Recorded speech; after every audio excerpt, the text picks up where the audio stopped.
জনাব আব্দুল মাজেদ আথারি উপস্থিত আছেন।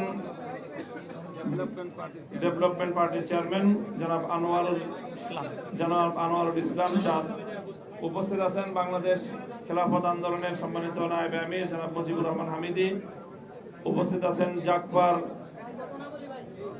সহসভাপতি জনাব রাশেদ প্রধান উপস্থিত আছেন। বাংলাদেশ জামায়াতে ইসলামীর সহকারী সেক্রেটারি জেনারেল জনাব হামিদুর রহমান আজাদ এবং আমি বাংলাদেশ খেলাফত মজলিসের আমির মামুনুল হক।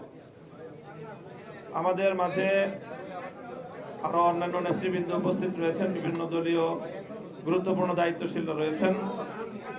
আজকের এই সাংবাদিক সম্মেলনে এখন আমাদের সকলের পক্ষ থেকে আপনাদের সম্মুখে বক্তব্য রাখবেন বাংলাদেশ জামায়াতে ইসলামীর সম্মানিত আমির ডক্টর শফিকুর রহমান।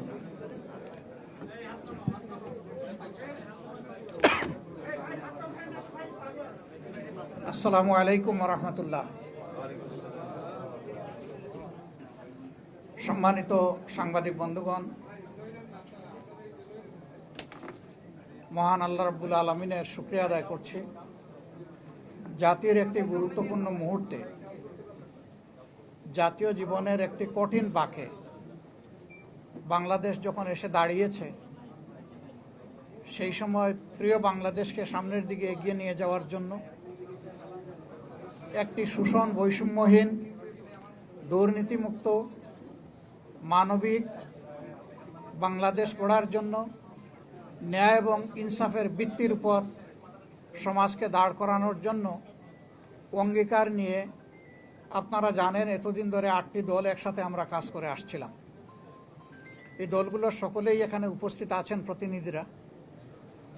তার সাথে আলহামদুলিল্লাহ আজকে আরও 2টি দল আমাদের সাথে সম্পৃক্ত হয়েছেন।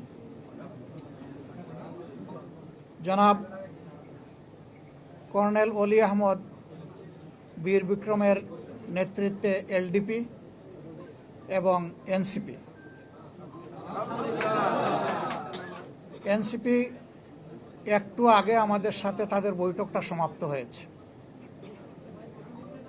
তারা এই বৈঠকে আসার সময় এবং সুযোগটা পাননি। তাছাড়াও দলীয় পরিসরে তারা একটা মিটিং করে আজকে রাত্রেই আমাদেরকে তারা জানিয়েছেন যে তাদের এখানে সম্পৃক্ততার ব্যাপারটা তারা আপনাদেরকে পরিষ্কার জানিয়ে দিবেন ইনশাআল্লাহ। তাদের আহ্বায়ক নাহিদ ইসলাম সরাসরি কথা বলেছেন আমাদের সকলের সাথে, আমরা উপস্থিত ছিলাম এবং তিনি তাদের সিদ্ধান্ত আমাদেরকে অবহিত করেছেন। তারা আরেকটি প্রেস কনফারেন্স করে তাদের সিদ্ধান্ত আপনাদেরকে ইনশাল্লাহ জানিয়ে দেবেন।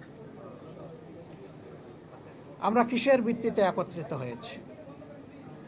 আমাদের লক্ষ্যের কথা আমরা বলেছি। এইটা আমাদের একটি মজবুত নির্বাচনী সমঝোতা। সারা বাংলাদেশের 300 আসনে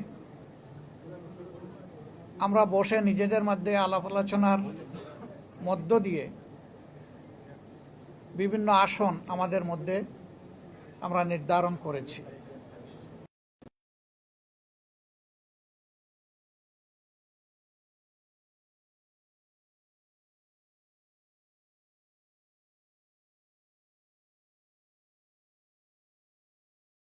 অনেকের আগে